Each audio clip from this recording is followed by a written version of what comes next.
kubanga jukira Continental Championships zino zibeera mu tournament 2, qualifier tournament ne final tournament. Bw'omaliriza qualifier tournament ng'oli mu bifo ebikkirizibwa mu mateeka, kitegeeza oba oyitamu ogenda mu final tournament. Nga bwe twagenze mu ggwanga erya Morocco mu mpaka eza AFCON, ekyo twagenze mu final tournament. Newankubadde ng'era mu final tournament omwo mulina okubeera mu finals ezizanyibwa ttiimu ebbiri eziba zisinze okukola obulungi mu tournament ennamba. Kakati wadde Uganda yegenda okutegeka empaka zino eza CHAN, naye tukkirizibwa okuzannya empaka zino ez'akakuŋŋunta, naye ng'ekigendererwa kyazo kwe kwongera okuyambako ku ttiimu okweteekateeka, kubanga ebiseera ebisinga emabegako wali etteeka lino we lyajjira, ttiimu ezaali zitegeka zaali tezeetaba mu kakuŋŋunta, ne kisangibwa nga bano abali mu kakuŋŋunta ebbanga lye bamala nga babiisanya bagenda okutuuka mu final tournament ng'omupiira gwe bakuba ne fitness levels n'empulisiganya wakati w'abazanyi n'obukodyo nga byonna bibukadde bulungi. Kati ate omutegesi engeri gy'abadde talina ng'azanyazanyayo ebifulendire awo ne yeesanga nga obwogi bw'alina tebumumala kutegeka, ekivaamu butakola bulungi, ettiimu n'etava mu kibinja, ekitegeeza nti no tournament abantu abasinga bakomaawo n'okugigoberera kubanga eyaabwe yavaamu. Nti newankubadde nga etteeka eryo lyajja, naye tewaliwo kigamba nti Uganda eyinza okulemererwa okuyitamu. Tujja kuyitamu, byonna bye tunaakola ku Burundi ne bye tutaakole tuba tulina okuyitamu. Naye olowooza nti nno ebeeranga yeyandibadde nga friendly match ey'omuzinzi mu kifo ky'okumala galondererayo awo katiimu ne mukafumbiikiriza ne mukakuba omupiira abazannye mu qualifier eyo muba musingako okusinziira ku birowoozo bya CAF. Naye ate era ebirowoozo bya CAF bibadde tebinnaba kuvaayo bulungi nnyo mu mpaka zino eza CHAN naddala eriffe Uganda, kuba wandirowoozezza nti waliwo obuwanguzi obwakagwirawo. Obuwanguzi obwo Uganda ewangudde omupiira, Uganda yiye egenze mu quarter final, evudde mu bibinja nakinaki. Obwo obuwanguzi bulungi nnyo butunyumira, n'abazanyi ne bafuuka basereebu ne twekubya ne ziserefi. Obuwanguzi obwokubiri ye prize money.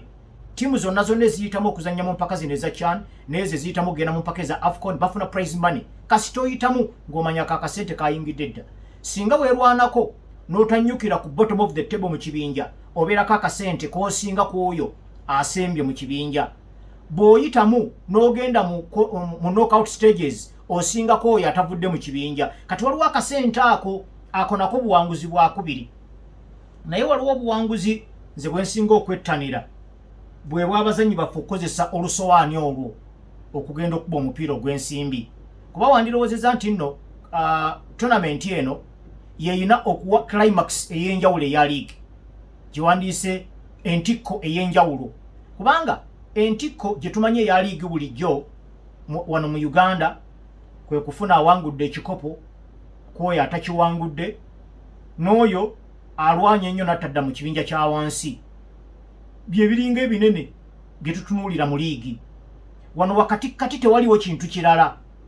Naye bw'owaba nga waliwo empaka eza CHAN nga mu ndowooza yange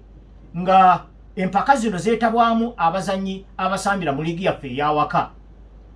kiba kigaziya ku buwanguzi ne buva ku awangula ekikopo, kubanga awangula ekikopo ttiimu ziri 16 era kilabu ebeereemu, kale n'abazannyi be baalina nga 30.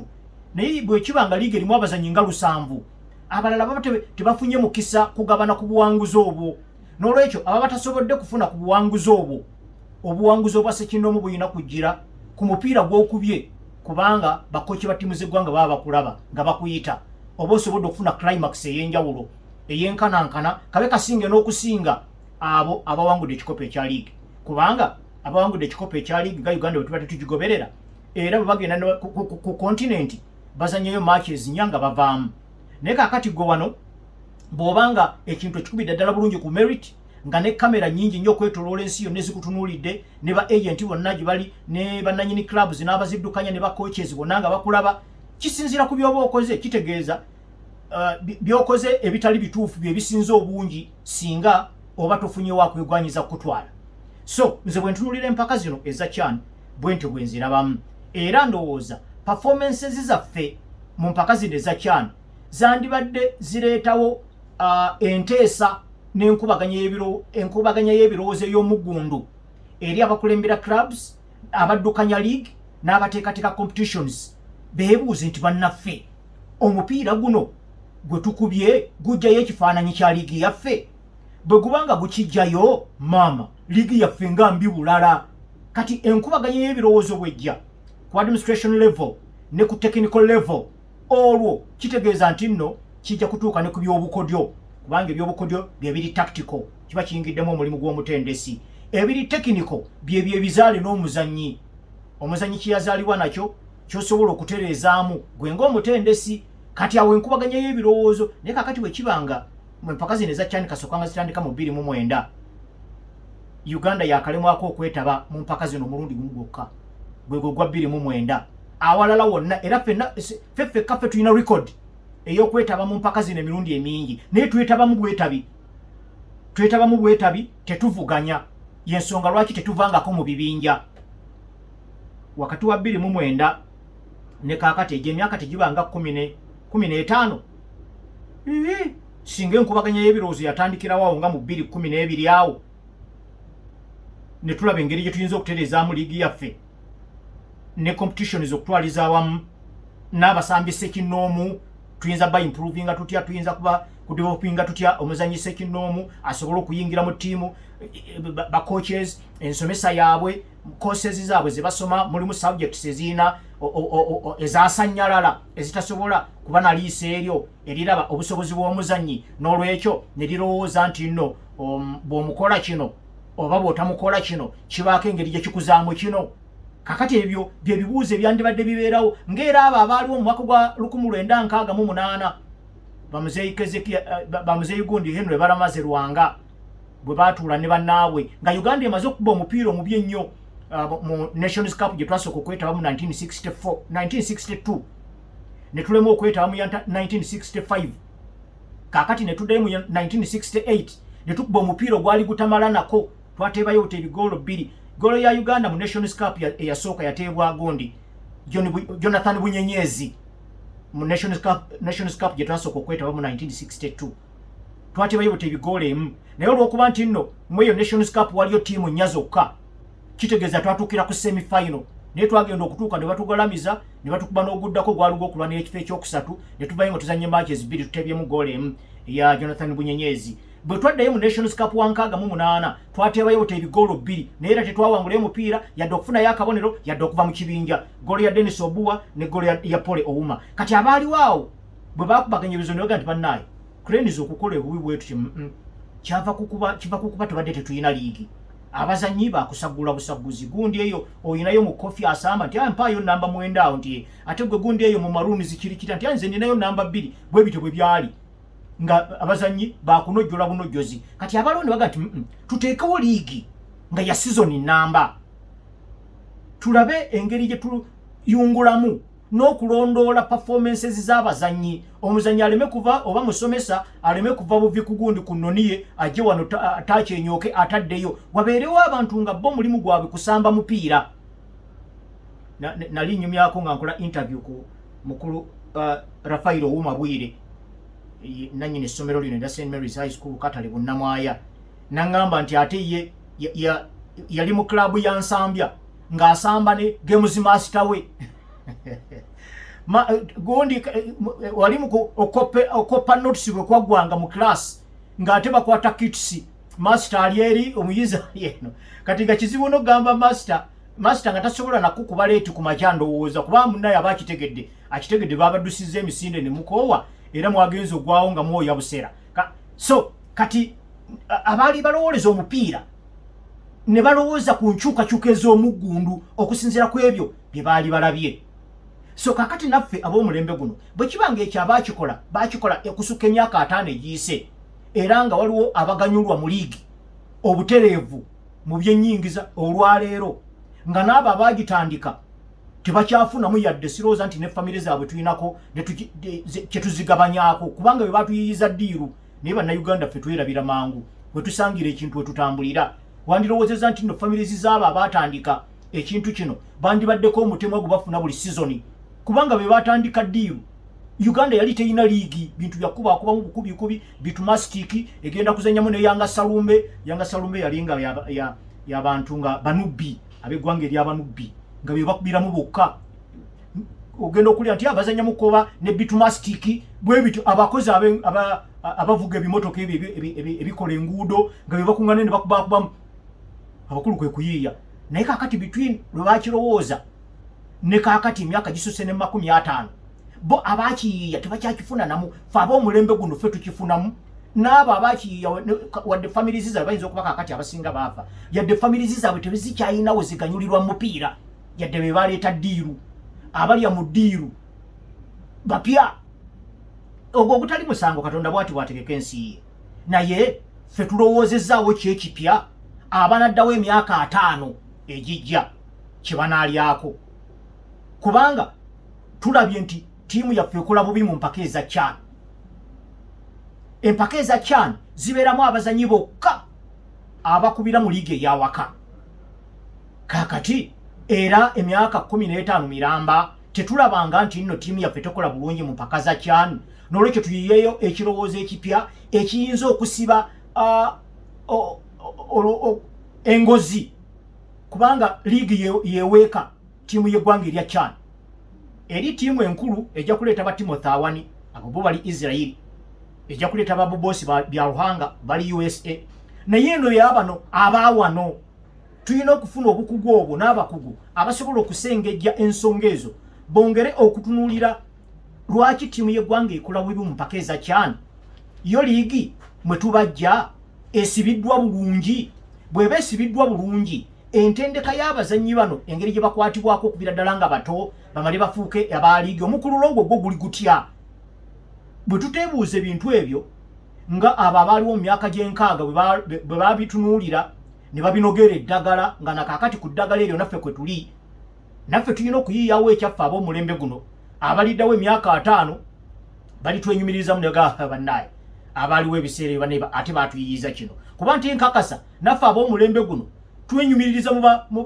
Polycarp Kakooza tukaba abasajja banne baleeta liigi naye olw'okuba bannayuganda tweyisaako ndowooza abantu abo n'okubeebaza tetubeebaza tulabanga ekyabulijjo nti era omupiira gwandibadde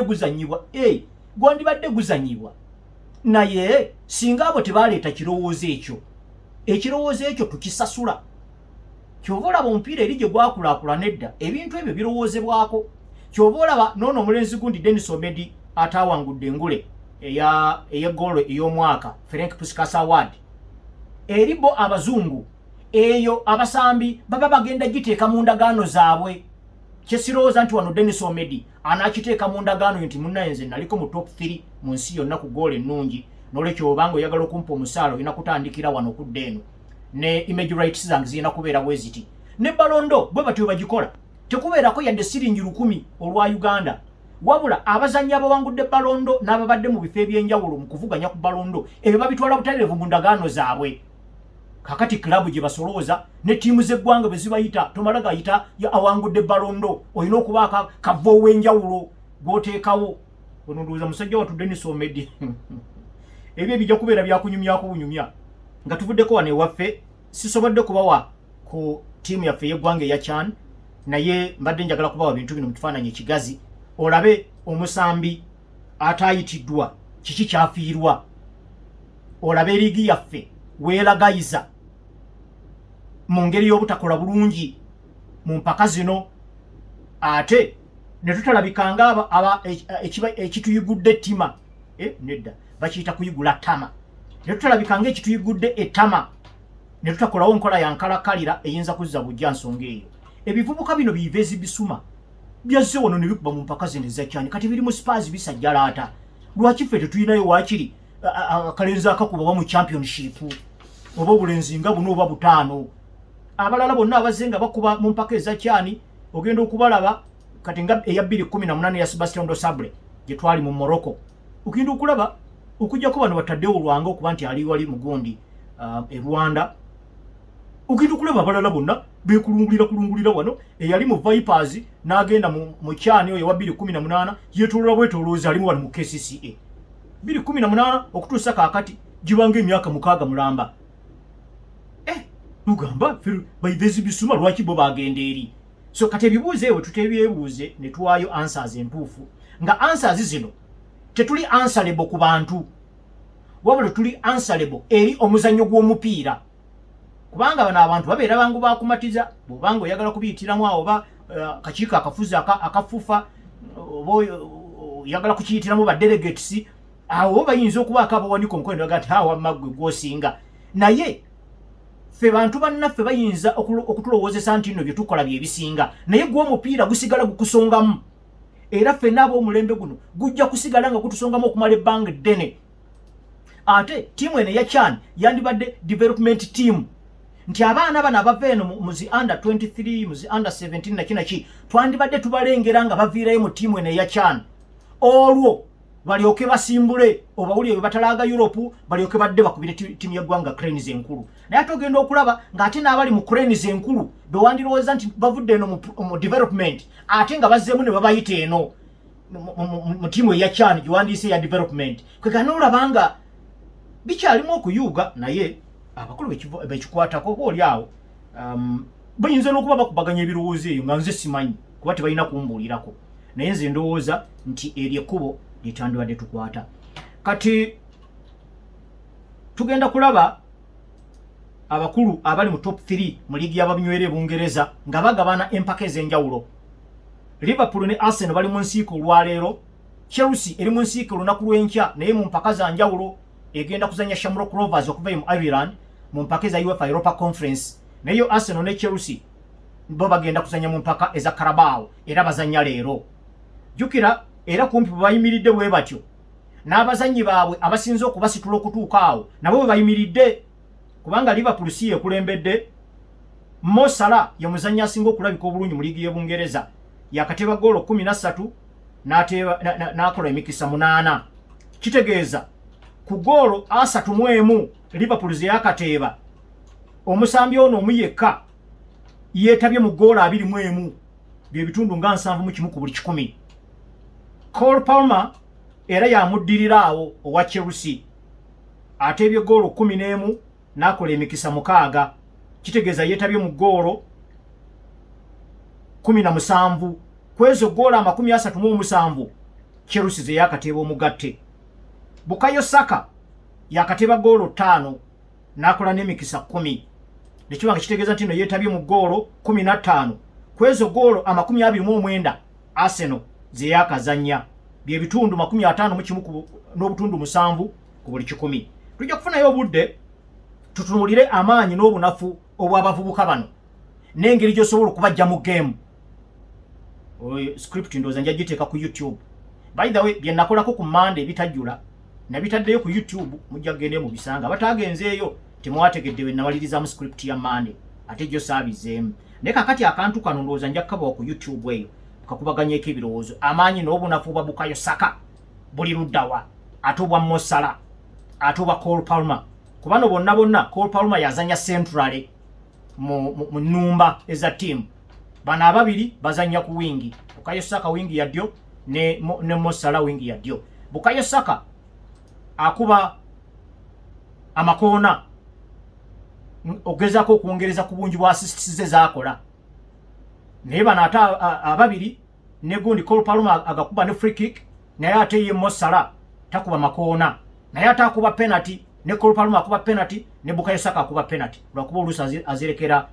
gundi mukama we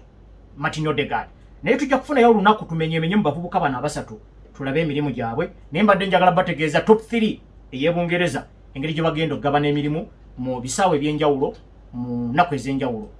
mu mpaka ez'enjawulo. Katuveeko mu bubaka tujje tulabe Carabao. Tubadde tutunuulira tuyingiddeko mu mpaka eza Carabao, poza amawulire amatonotono gendowoozezza nti bannayuganda muyinza okugayigiramu. Maama wono omulenzi Miles Lewis Skelly, mulenzi oyo muto akubira mu ttiimu ya Arsenal, muyinza okubaako kimumuyigirako. Omukyalo ono abadde akolanga head of technology training mu investment bank mu Bungereza. Naye omukyalo ono yagenze okulaba ng'ate omwana we afuuse company namba, kubanga obeera n'omusambi w'omupiira ebeera company namba esobola okwemployinga family yonna. Kyalo n'agamba ye kakati nkola biki mu bino kulinda musaala gwa mwezi, omwana wuli company namba eri wali. Omukyalo ono yagguddewo platform bagiyita number1fan.club. Abagenda ku internet osobola ogendayo n'ogibikulako n'ogiraba. naye ng'ekigambo number 1 kisirise as in no then nateekawo 1 fan.club era platform ono yettaniddwa nnyo abazadde bangi nnyo ne bannamupiira mu ggwanga erya Bungereza. Ateekako workshops, ateekako enkubaganya y'ebirowoozo, ayinza okuteekako interview eya oba club yonna oba musambi oba mukulembeze wa mutendero gw'enjawulo oba okuteekako abuulirira abazannyi naki nga yabadde ye okusinga atagetinga abazadde abayina abaana abasamba omupiira n'abo abandiyagadde okusamba omupiira kwegamba basobole okuyigira ddala ebintu ebigenda mu maaso mu academies ne mu grassroots football. Era omukyalo ono okumanya mu kujjukujju ekimala atandise n'okusikiriza Premier League nga company n'okusikiriza Football Association oba FA eya Bungereza kubanga yalowooza nti ate ekintu kino kyakola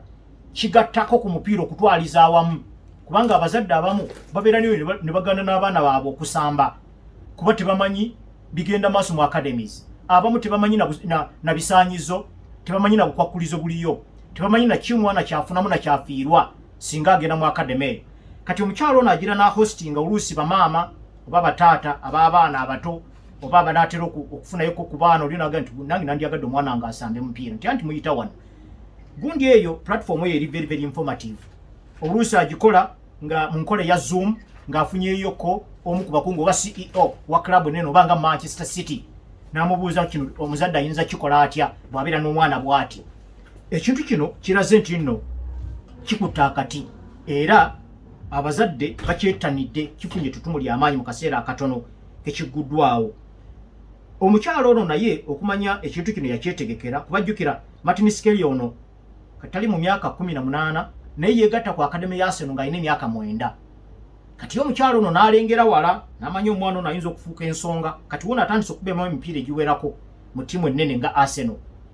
ate ng'akuba bulungi. Era omukyalo ono yakozesa ebiseera ebya lockdown n'asomeramu masters degree mu football business. Oba n'ebyo biri luddawo mu Uganda oba abazadde be munaabisomerawa awo simanyi. Omukyalo oyo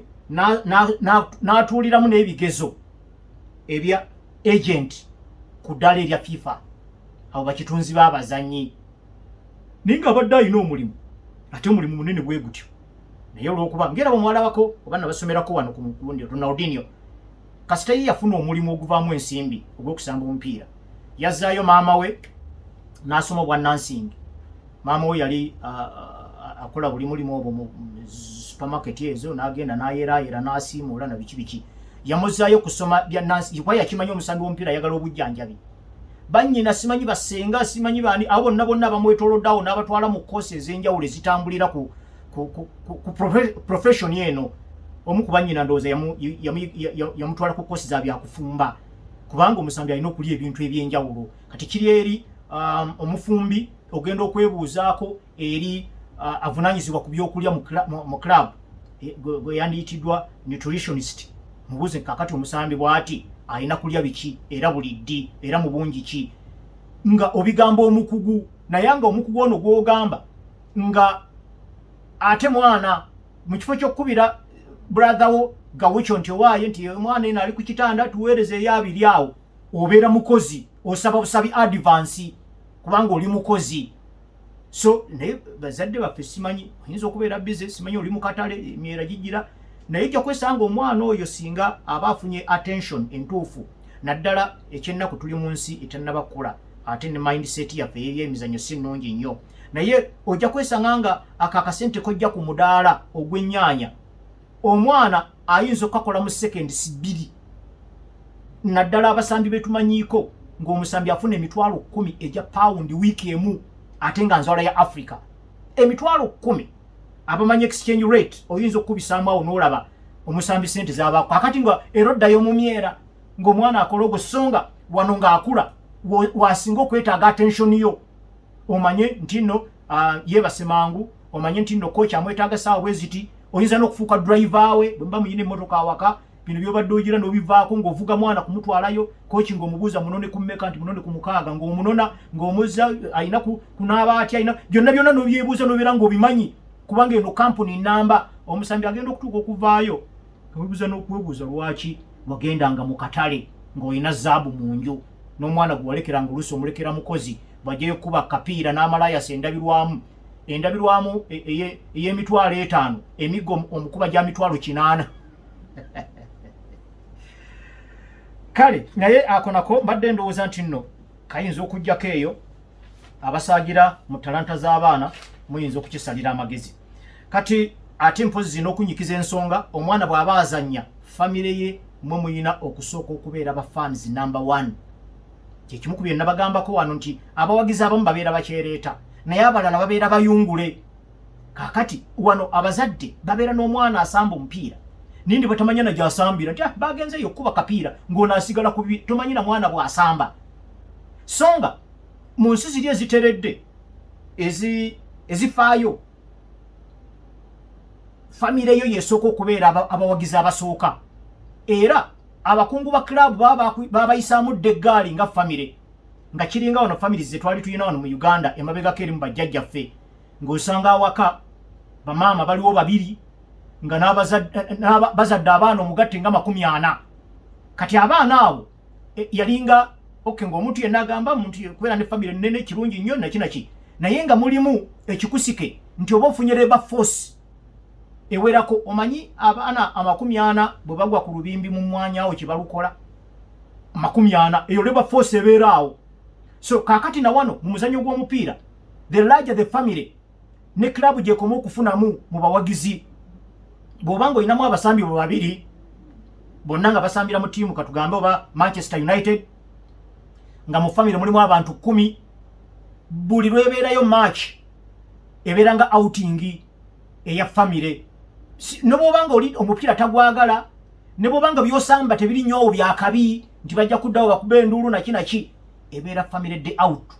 omwana agenda kusamba ku Old Trafford musambi wa Man U kakati buli muzadde bw'avaayo ng'agamba bw'atyo kubanga abantu ababeera ne family ne extended families nazo zibeera attached ogenda okulaba ng'omusambi omu agiddeko abantu nga 50 oba 35 n'omulala bw'atyo n'omulala kyova olaba ebisaawe byabo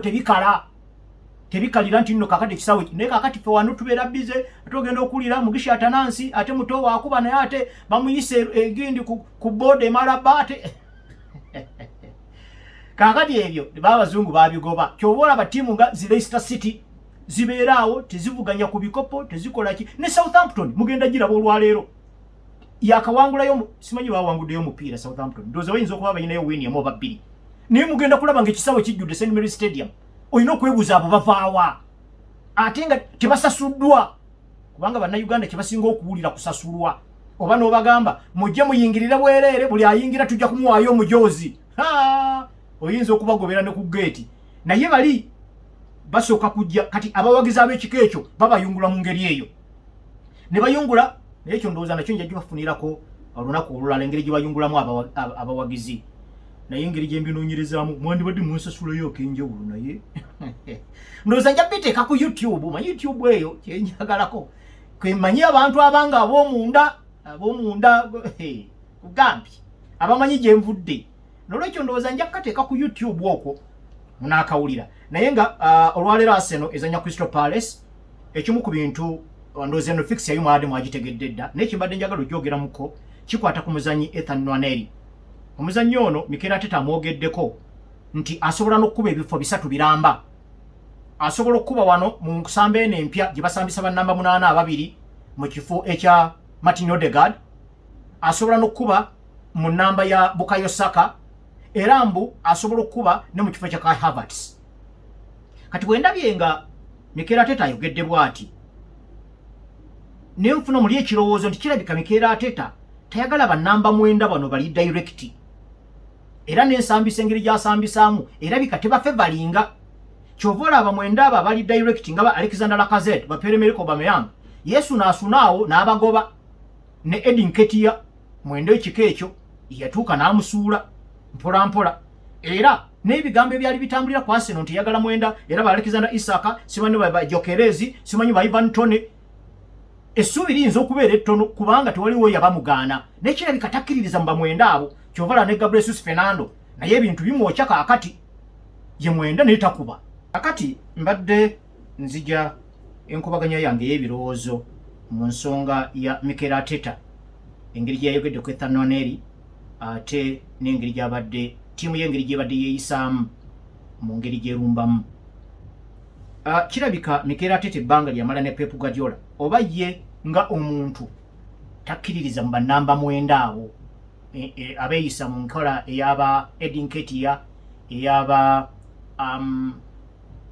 Alexander Isak, abo bwe batyo kubanga babaddeyoko, era gundi oyo Pierre-Emerick Aubameyang yateeba ne goolo ebbiri ze bakuba Chelsea nga Arteta awangula ekikopo kyokka ekinene kyeyali awangudde ku kasooka nga atendeka Arsenal mu 2-2 ekya FA Cup mu final bakuba Chelsea. Naye kirabika mindset ye si abannamba mwenda abo, kyova olaba nga alemedde ku Kai Havertz ate kakati atandise na kulowooza ku Ethan Nwaneri. Naye ate Kai Havertz tumulabye ne ku ttiimu y'eggwanga erya Germany ng'ebiseera ebisinga bamukubisawo ne Niklas Füllkrug omusambi oyo wa West Ham lwakuba ennaku zino takyakuba olw'obuvune, naye olaba nga bamukubisawo n'ennamba mwenda omulala, kwegamba omulimu gwe nga Kai Havertz yandibadde si atandikirwako n'okkomwako mu kunoonya goolo. Kati awo ne kirabika nti waba waagalawo okukolamu ku adjustment mu playing structure ya Arsenal, naddala ku mirimu gya Declan Rice. Kubajjukira Declan Rice wadde ali ku left side eya double pivot, naye atera nnyo okugira ddala paka eno mu maaso, naye bwe tumulaba ngazze ebiseera ebisinga ajja kuteeba bannyinyanda ezo oluusi zisinga zibeera za left naye tezitera kubeera nnungi. Kati ku Mikel Arteta eyali akubiddeko mu ttiimu eyali atendeseeko mu ttiimu ya Man City ne bakubako season namba nga tebalina namba mwenda gundi Ilkay Gundogan oluusi yaliyo, nga emirimu gya Ilkay Gundogan ebiseera ebisinga bwe yasambanga midfield ng'akola emirimu gye tulaba kati Declan Rice gy'akola, naye ng'engeri gy'agikolamu ebiseera ebisinga nga awa kye twandiise ball security, omupiira ng'aguwa security guleme kugwa nga balumbye ba opponent, either nga Arsenal enywezezza oba bwe banga esudde nga Ilkay Gundogan yatandikirwako okulaba ng'omupiira guno tegulandaga nnyo genda mu hafu ya Man City. Kati olowooza nti nno ne Declan Rice bwe kibanga baagala okusambisa Mikel Arteta ayagala kusambisa false number 9 ng'atandise na kulowooza ku Ethan Nwaneri, kitegeeza nti nno emirimu gya Declan Rice girina okukyukamu. Kino kyagenda ayina enzirukazi engeri gyaddukamu, enzirukazi ziri direct, ate bw'atuuka wali teyeebuuza nako tabaako gwawa akuba bukubi nnyanda simanyi oba mukigoberera, ndowooza naye yandibadde akyusaamu n'atuuka awo nga ye muzannyo omukakkamu yekka mu zooni eyo nga bwe twalabanga Ilkay Gundogan ng'abikola mu season Man City lwe yasamba nga erina esambisa false number 9 kuba ne Kai Havertz ne false number 9 ajjawo buzzi mu zooni eteeba okusinziira ku mbeera. Kati bw'ova ku emirimu gya Declan Rice giyina okubaamu ekisooka ball security nga bwe ŋŋambye, then ball distribution ayina okwongera okugaba, ayina okuba nga yasingawo obukkakkamu awo, bano bonna abalala nga bakoze ebisigadde byonna ayina okuba nga, naye ate ekintu ekyandibadde kikolebwa gundi Martin Odegaard, naye ate Martin Odegaard yeekubira ku side eya ddyo ey'ekisaawe olw'ogezaako kuwa support eri Bukayo Saka. Kakati kitegeeza ne Declan Rice aveene ewala ayina okujja n'aleeta obukkakkamu ng'obwa Martin Odegaard mu zooni eyo. Enjawulo weeri nti Martin Odegaard bw'afuna ate yaavuga ayingira munda mu zooni Declan Rice mwe yandibadde ajja. Ate ye Declan Rice bw'aba avuga ye tajjaako eno sayidi ya kwegamba waba waagalawo engeri gye baharmonizingamu emirimu egyo. Bwe kibanga Mikel Arteta neeyisaayo okusinza ku statement olwaleero ng'alowooza ku Ethan Nwaneri yandibadde akolamu ku adjustment mu nsamba. Jjukira emabegako eri era Arsenal yali tekubisa nnyo namba mwenda oyo, era goolo okusinga zaatambuliranga ku Thierry Henry. Naye jjukira enneeyisa y'abakanu y'aba Robert Pires y'aba Dennis Bergkamp nga bo balina na kusamba nga bava mu deeper positions eza midfield okuleka zone eri y'omu maaso okubeera nga ya forward Thierry Henry newankubadde nga yafuniranga ku left side. Naye kakati left side ya Arsenal eriyo Gabriel Martinelli tannaba kutuuka ku ebyo bitwale tulabyeko Thierry Henry byakola. Naye ate n'okutebesa namba mwenda Arsenal yakubisaako namba mwenda nga wa left mu Robin van Persie, naye bw'olaba nga Van Persie engeri yeeyisaamu ndowooza Mikel Arteta alina okuddayo n'atunuulira obutambi obwo n'alaba Van Persie yali mu Arsenal naye nga ne Nicolas Bentner gyali, nga ne Emmanuel Adebayo jali eneeyisa y'aba Walcott, Jack Wilshere, Andrew Arshavin, Thomas Rosiski, Sami Nasiri, Aaron Ramsey ne Fabregas yalinga etya. Ndowooza awo ate tajja kuba asobola okubaako kyajjamu mu ekyo kyayagala kuba alabika tayagala namba 9 bw'aba atandise kulowooza ku Ethan Naneri. Mu kaseera kano wetwogerera emipiira 16 Arsenal gye yakazanya mu liigi eremeddwa okufuna obubonero obusatu emipiira 8, kitegeeza halfway. Season ewedde Arsenal yalimu okuŋŋaanya obubonero obusatu mu mipiira 10 season yonna kuba bagikubamu emipiira 5 negwa n'amalira emipiira 5. Naye wetwogerera bino kati bali mipiira 8 gye balemeddwa okuŋŋaanya obubonero obusatu ku mipiira 16 gye baguddewo nagyo.